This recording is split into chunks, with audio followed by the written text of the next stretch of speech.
Have you ever heard of the Giant of Dalton Mill? Near Thirsk in Yorkshire, there's a mill. It's been rebuilt now, but a few years back, the old building was still standing.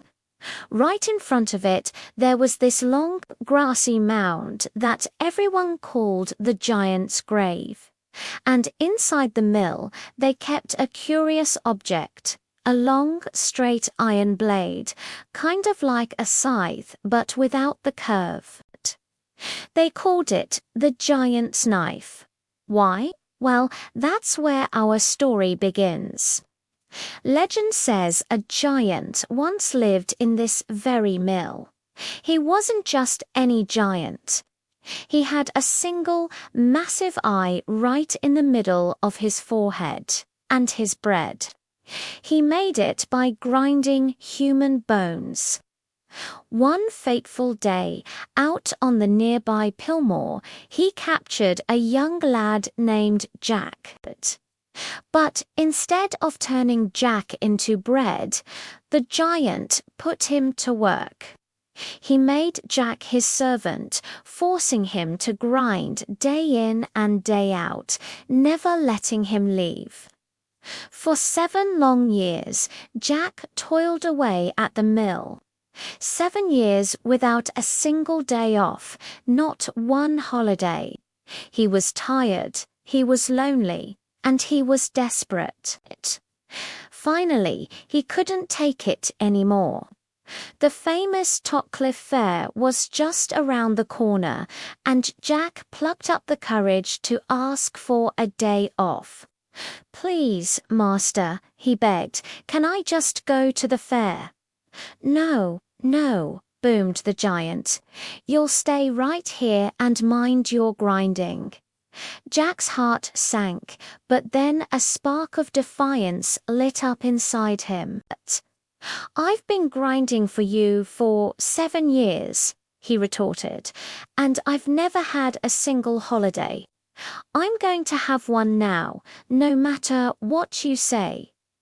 The giant just scoffed. "We'll see about that," he growled. Later that day, the sun beat down, making the air in the mill hot and heavy. After a big lunch, the giant lay down for a nap, his huge head resting on a sack of flour.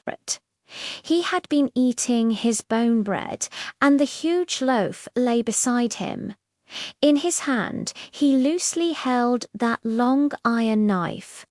As he drifted off to sleep, his fingers relaxed their grip. Seeing his chance, Jack moved silently. He grabbed the heavy knife with both hands. Taking a deep breath, he aimed carefully and plunged the blade deep into the giant's single, sleeping eye. The giant awoke with a terrifying howl of pure agony. He staggered to his feet, blind and furious, and in a rage he bolted the mill door shut. Jack was trapped.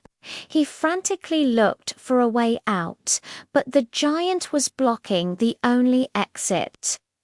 Just when all seemed lost, Jack noticed something. The giant had a favorite dog, Truncheon, who had been sleeping soundly through the whole ordeal. An idea, as risky as it was brilliant, flashed into Jack's mind. He quickly and quietly killed the dog and skinned it, throwing the hide over his own back like a cloak. Then, getting down on all fours, he let out a bark, "bow-wow." The blind giant heard the sound and thought it was his dog. "Get him, Truncheon," he roared, his voice shaking the mill. "Get the little wretch I've fed for 7 years, the one who's blinded me." Jack just barked again, "bow-wow," and scurried forward. He ran right between the giant's legs, barking the whole way.